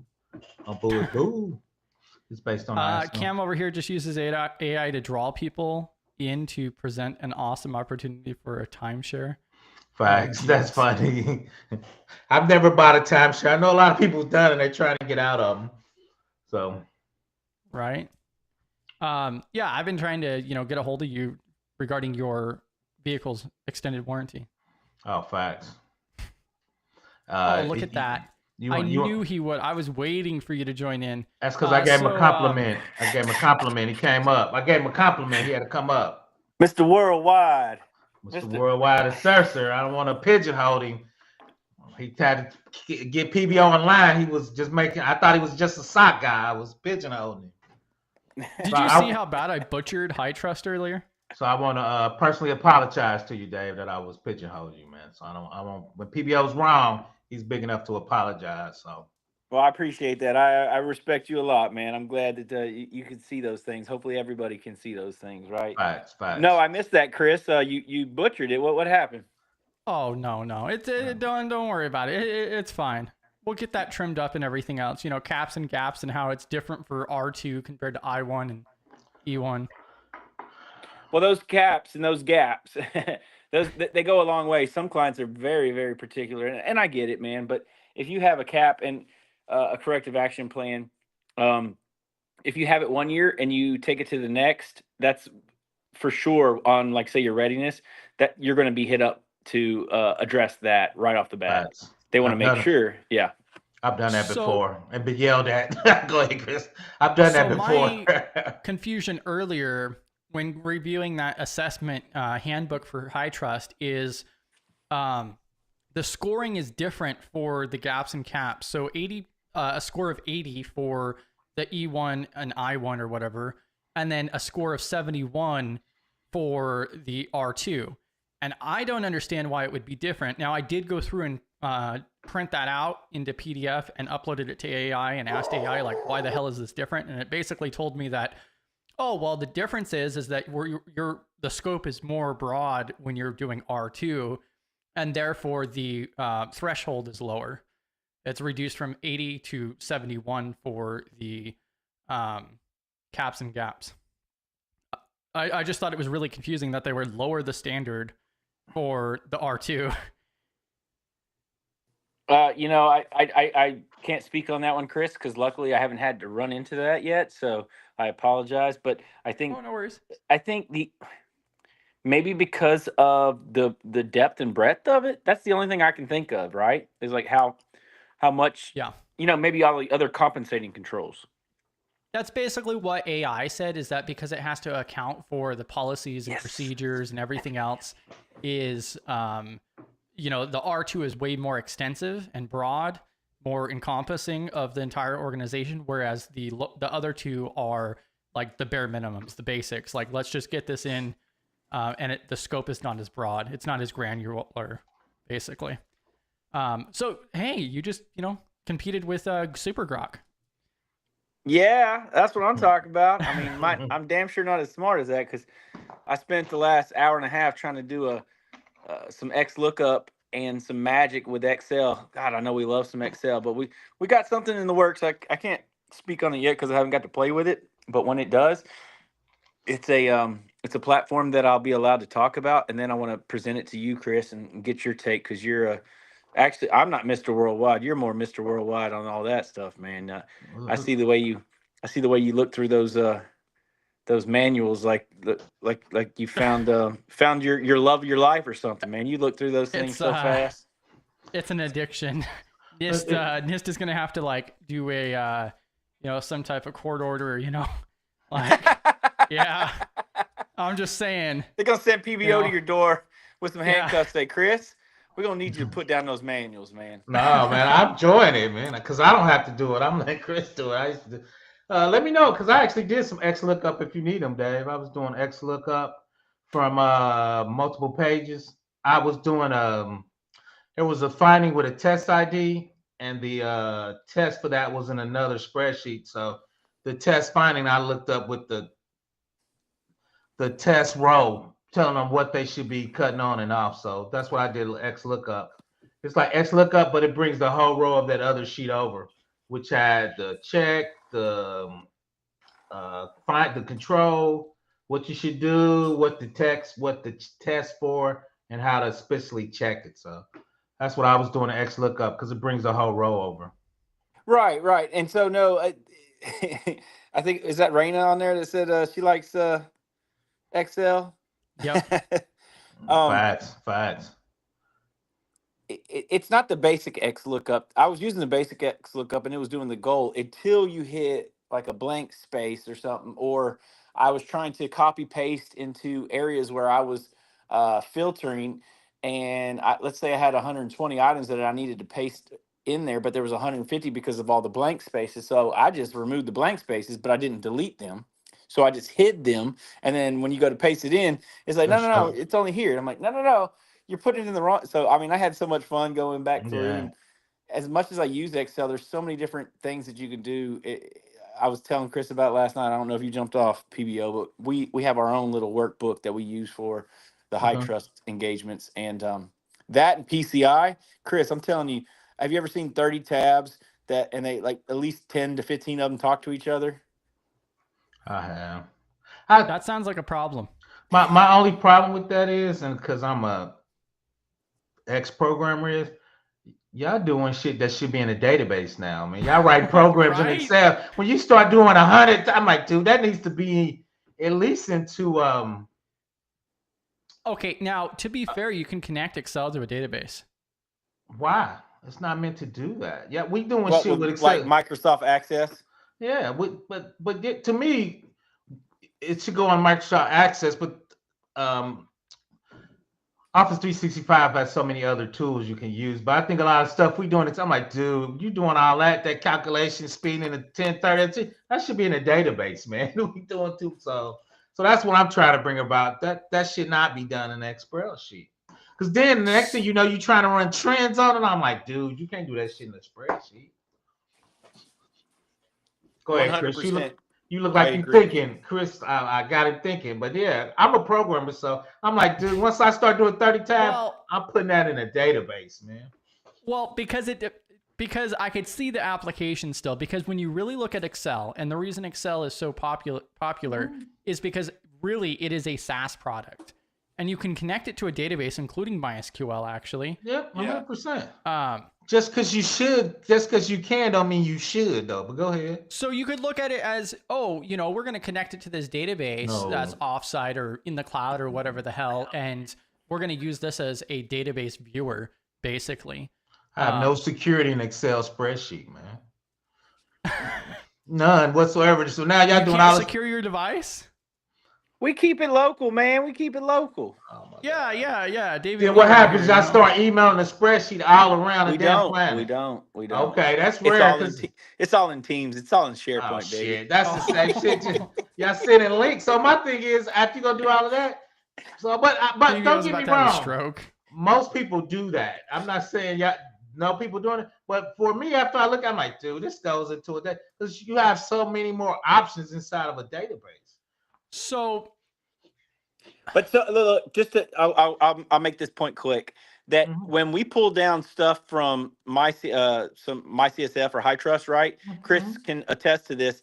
That it's only applicable, PBO, to what they're actually doing. So if we have that database, and because they update the damn thing so much, what we do is we pull it down, then we put it right into where it needs to go in our preset Excel, what if statements or whatever, blah blah blah, and then we use it like that. So if we try to keep a database with all the changes, man, we'd be updating that sumbitch all the time.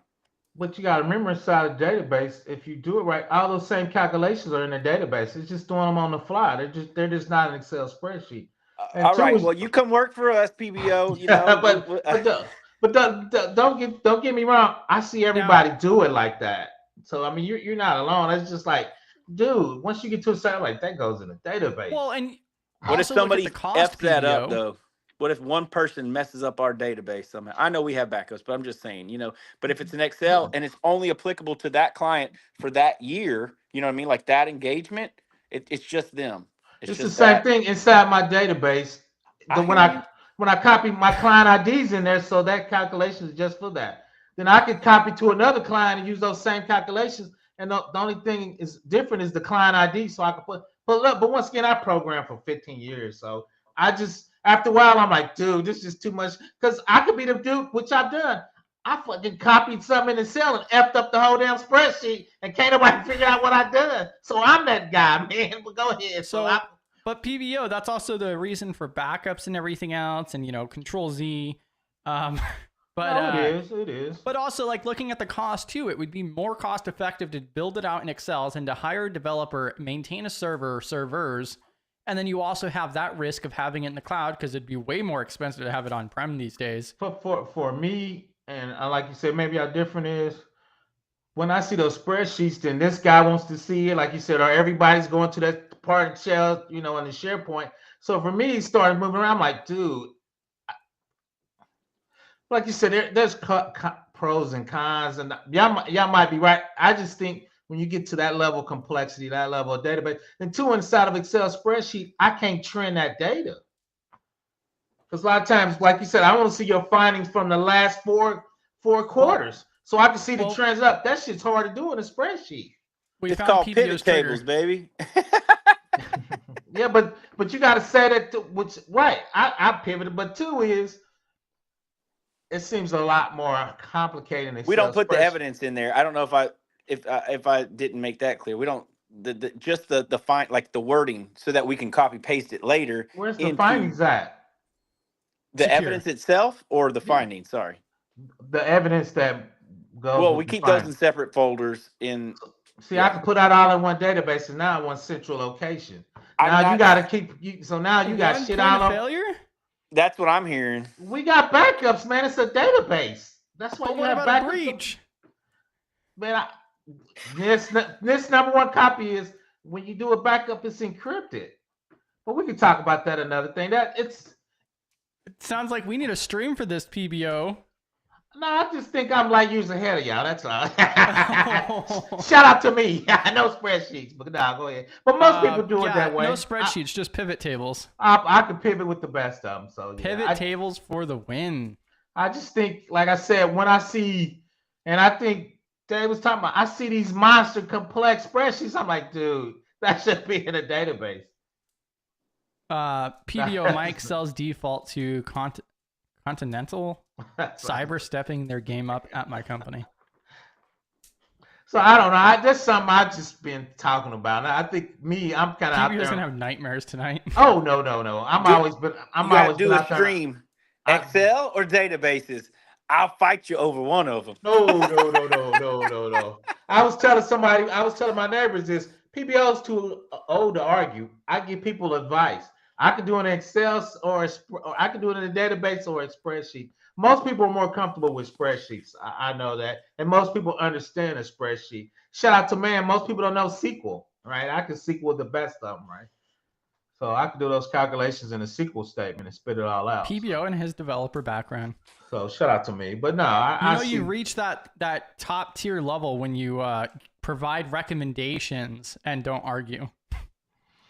Wow. I'm sorry, CEO. I do not recommend to sell all this user data to North Korea, but I've actually been in a meeting and had that conversation. I mean, Dwight. I talked about Dwight on the stream. He said the same thing. I've been in meetings where somebody told me we're collecting all this data because that's how we make money. I go, yes, sir. And he told me to my face, that's how you get paid. Yes, sir. Salute the flag. Let's keep going. Oh gosh. I gave my recommendation and I was overruled. So yeah, here we go. We'll get a stream scheduled for how to Excel like a DBA. No SQL needed. Bam, there we go. I mean, shout out to that's it. Yep. Shout out to SharePoint tables in SharePoint. You mean all that's no code now. I was doing most of that stuff is no code. You get Power Automate. Most of that shit's very little coding with Power Automate. So look, dude, macro shit today working with my chat GPT to try to pull over some stuff to check for those blanks I was telling you about. And I was like, ooh, beautiful. I love this. However, I didn't have the time to write it. ChatGPT did. But then when I finished it, I said, oh, it worked. And then I opened up everything, and all those blanks were filled out with garbage. I said, God bless America. No, I've been there before. Shout out to ChatGPT, though. But no, but like you said, the number one thing is, I'm like Chris jumping in. You got to do what you're comfortable with and what you understand, too, right? So because you got to get the job done at the end of the day. So PBO is not too crazy. You got to do what you're comfortable with. So PBO is crazy. We know this. Oh, I am. Shout out to me. I've seen hundreds of hours of content. Facts. I can vouch for that. Shout out to me. Yeah, facts. Out of curiosity, before we bring this to an end, are you still like catching up on the stream at 2.5 speed while we're talking, or? Oh, I was just curious. Look, I can multitask. Not really. Like the best of them, however. Streaming at 2.5 while listening to this and trying to do my journaling right here. Shit, y'all are crazy. That is a lot. Shout out to you. I'm about to get a pop and get back to work. I'm doing Udemy Power BI. I'm trying to get better with my Power BI skills. So because everything is going to dashboard. So well, good. When I hire your ass, then you can come over and show me how to BI that. So yeah, that's gonna be my next stream. Probably in a couple weeks to do Power BI with GRC, taking those spreadsheets, put them in BI Power, so because most executives want to see a dashboard, and it's easier to do. But you can do dashboards in Excel, but it's much easier to do in Power BI. Go ahead, Dave.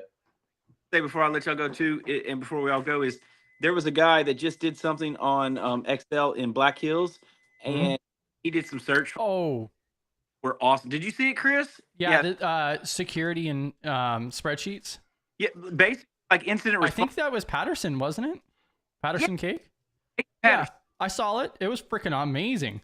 Yeah, that was so cool. That was really cool. It wasn't super duper intense, but the stuff that he was doing PBO, man, the searches the way he was pulling that stuff up, it was awesome, and I'm gonna try to implement that.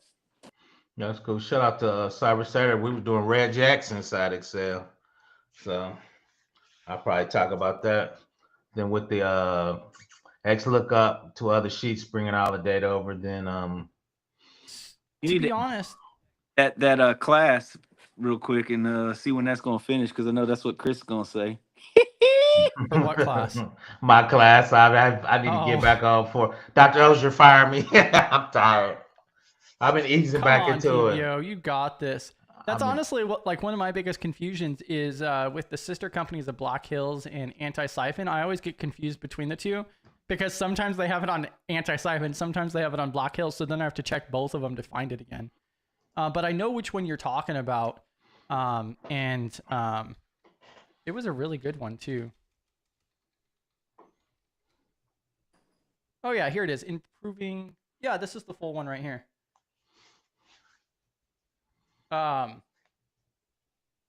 So improving security investigations using Excel with Patterson Cake. He's freaking amazing. David, Bam. I'll drop this in chat as well. This is a great listen to for a bedtime story or otherwise. 10 out of 10 recommended. And then also I had earlier today, I dropped the webinar series for the high trust assessment handbook. They have a webinar series that's about 4.5 hours in length. That's going to be my nighttime reads for the next few days. But yeah, definitely check this out. That's a really good mention. Some really great information in there. Hey, PBO, I can see Chris falling asleep going, oh, no, you can't. The access, the access doesn't make sense. No, you're terminated. Be like cyber couldn't do our privileged access because our Active Directory groups wasn't set up properly. So we can do our no RBAC here. Yep. Shout out to the RBAC. RBAC. Get rid of RBAC. Let's go to Mac. Why are you, Chris? I don't know anybody doing Mac, man. Least privilege, PBO. Least privilege. Yeah, Come on.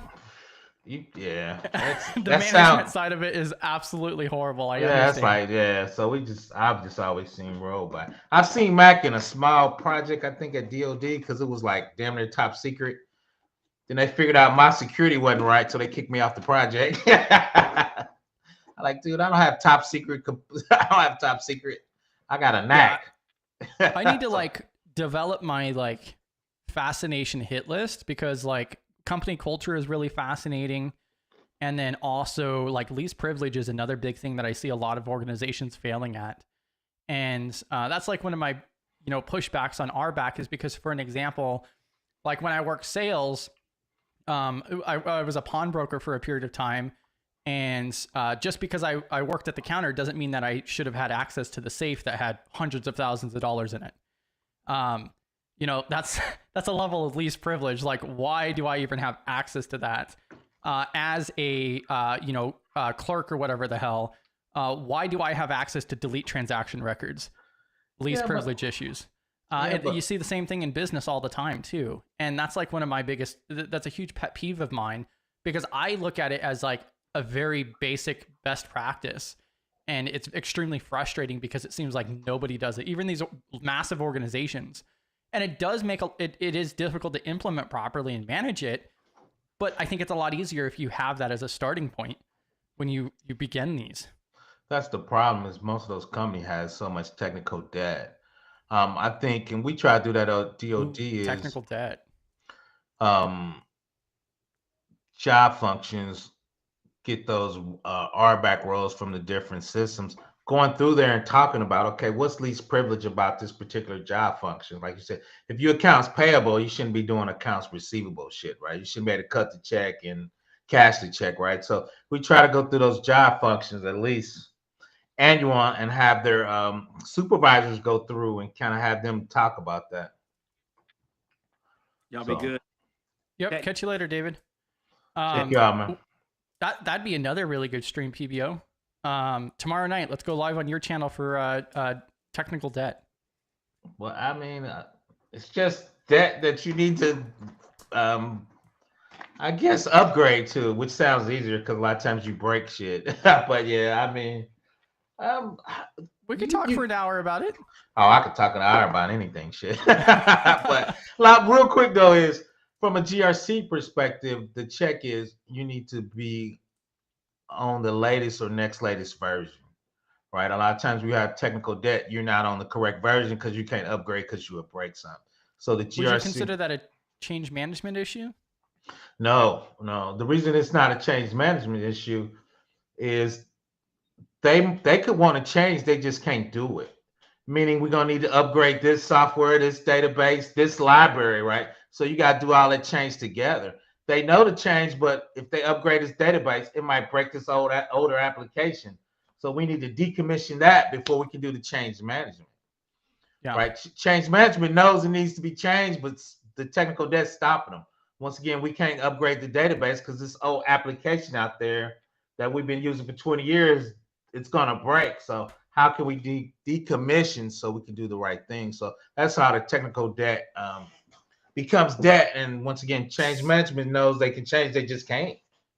Sounds like a whole stream to me, PBO. But then, like you said, that's part of your risk register, right? Okay, we can't upgrade this. This is the risk. We have other applications on this database, and this one application is stopping us from upgrade. Now we got security vulnerabilities because we're 3 revisions behind. So what do we need to do to make that happen, right? So that's kind of the technical debt and how you track it from a GRC. But really, once again, it's a business function. It's either money, something, or why we can't upgrade. So what's the reason? And when is the earliest we could do it? I think is the next question. Yeah, and we're at the 2-hour mark too, and we were going to end a couple times already. But yeah, let's respect everybody's time as well. Thank you all for hopping in and joining us. We'll catch you guys tomorrow for the AMA at 11 a.m. Central, noon Eastern time. We'll get these other couple videos scheduled out as well. And yeah, GRC Mafia. Definitely catch the giveaway inside of the Discord server. Last call for the badge because that's going to be disabled here in just a moment. And let's finish the week out strong, GRC Mafia. Thank you guys for tuning in.